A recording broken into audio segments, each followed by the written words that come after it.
जय माता दी दोस्तों, आने वाली सोमवती अमावस्या के लिए आप सबको ढेर सारी शुभकामनाएं। भगवान श्री हरि विष्णु आपकी जोड़ी हमेशा सलामत रखें और आप जीवन पर्यंत सोमवती अमावस का जो व्रत है वो करती रहें। सोमवती अमावस जो है वो हिंदू पंचांग के अनुसार इसका विशेष महत्व होता है। सोमवार वाले दिन जिस दिन अमावस पड़ती है वो सोमवती अमावस के नाम से जानी जाती है।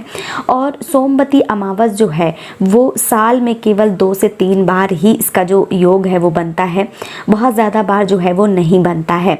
सोमवती अमावस भगवान शिव को समर्पित होती है। माना जाता है कि जो व्यक्ति इस दिन व्रत रखता है उसके जीवन में कोई भी समस्या नहीं आती है और उसे सुख और समृद्धि में वृद्धि होती है। इस दिन पितरों का पूजन करने का भी विधान है। अगर आप अपने पितरों की पूजा करते हैं इस दिन तो आपके घर में किसी भी चीज़ की कोई भी कमी नहीं रहती है और आपके पितरों का आशीर्वाद मिलता है और उनकी आत्मा को शांति मिलती है। मान्यताओं के अनुसार आज के दिन गंगा में डुबकी लगाने और दान करने से जो फल है वो 4 गुना बढ़ जाता है। और सोमवती व्रत की जो कथा है वो मैं आज सबके समक्ष रखूंगी, क्योंकि एक बहन का प्रश्न आया था कि दीदी सोमवती व्रत का जो कथा है वो ज़रूर सुनाइए। तो चलिए सुना देती हूँ आप सबको। कथा के अनुसार एक गरीब ब्राह्मण परिवार था, उसमें पति पत्नी के अलावा एक पुत्री भी थी। आयु के अनुसार पुत्री धीरे धीरे बड़ी हो रही थी। बढ़ती उम्र के साथ स्त्रियों वाले जो गुण थे उनका भी विकास होने लगा। वह बहुत ही सुंदर और सुशील सद्गुण संपन्न थी, लेकिन गरीब होने के कारण उसका जो विवाह है वो नहीं हो पा रहा था। एक दिन उस ब्राह्मण के घर एक साधु महाराज पधारे। कन्या की सेवा से साधु महाराज बहुत ज्यादा प्रसन्न हुए। उन्होंने कन्या को लंबी आयु का आशीर्वाद दिया और कहा कि इस कन्या की हथेली में विवाह का योग्य नहीं है। इस बात से चिंतित होकर ब्राह्मण परिवार ने साधु से उपाय पूछा कि कन्या ऐसा क्या करे कि उसके हाथ में विवाह का योग्य बन जाए। साधु ने कुछ देर विचार किया और अपने ध्यान के आधार पर बताया कि कुछ दूरी पर एक गांव है। गांव में सोना नाम की धोबिन जाति की एक महिला अपने बेटे और बहू के साथ रहती है, जो बहुत ही संस्कारों से संपन्न है तथा पतिपरायण और निष्ठावान है। यदि ये कन्या उसकी सेवा कर इसके विवाह में वह महिला अपनी मांग से सिंदूर लगा दे तो उसके बाद इस कन्या का विवाह हो तो इस कन्या का विधवा योग मिट सकता है। साधु ने ये भी कहा कि वह महिला कहीं आती जाती नहीं है। ये बात सुनकर ब्राह्मणी ने अपनी बेटी से धोबिन की सेवा करने की बात कही। अगले दिन कन्या प्रातः काल ही उठकर सोना धोबिन के घर चली गई और वहां साफ सफाई और बहुत सारे जो कार्य थे वो करके घर वापस आ जाती है। एक दिन सोना धोबिन अपनी बहू से पूछती है कि तुम तो सुबह ही उठकर सारे काम कर लेती हो और पता ही नहीं चलता।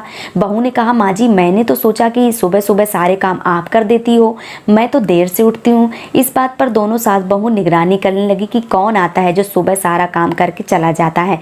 कई दिनों बाद धोबिन ने देखा कि एक कन्या मुंह अंधेरे घर में आती है, सारे काम करने के बाद चली जाती है। जब वो कन्या जाने लगी तो सोना धोबिन ने उसके पैरों पे गिरकर पूछने लगी कि आप कौन हैं और इस तरह छुपकर मेरे घर में क्यों चाकरी कर रही हैं। तब कन्या ने साधु द्वारा कही गई सारी बातें सोना धोबिन को बताई। सोना धोबिन पतिपरायण थी, उसमें तेज था, वह इस बात के लिए मान गई। सोना धोबिन के पति थोड़ा अस्वस्थ थे। उसने अपने बहू से अपने घर आने तक घर पर ही रहने को कहा। सोना धोबिन ने जैसे ही अपने मांग का सिंदूर उस कन्या की मांग में लगाया, उसका पति मर गया। इसे इस बात का पता था और इसीलिए जो सोना धोबिन थी वो घर से कुछ बिना खाए हुए घर से निकली थी। उसे पता था कि अगर हम घर से बिना खाए पिए निकलेंगे तो जहाँ पे भी पेड़ पीपल का पेड़ मिलेगा वहाँ पे वो परिक्रमा करेगी और उसके बाद ही जल है वो ग्रहण करेगी। उस दिन सोमवती अमावस ब्राह्मणी जो कन्या थी वो अपने साथ पुए और पकवान लेके आई थी, लेकिन जो सोना धोबिन थी उसने पुए और पकवान जो है वो कुछ नहीं लिए। बस उसने ईंट के टुकड़ों के 108 बार पीपल की परिक्रमा करी और 108 बार परिक्रमा करने के बाद उसने जो जल है वो ग्रहण कर लिया। ऐसा करने से उसका जो पति है वो जीवित हो गया। इसलिए माना जाता है कि इस दिन पुण्य फल की प्राप्ति होती है, पति की आयु लंबी होती है और संतान को कोई भी दुख या कष्ट देखने को नहीं मिलता है। बहुत ही उत्तम माना गया है सोमवती अमावस्या वाले दिन अगर आप 108 फेरे जो हैं पीपल के लगाते हैं तो बहुत ही उत्तम माना गया है।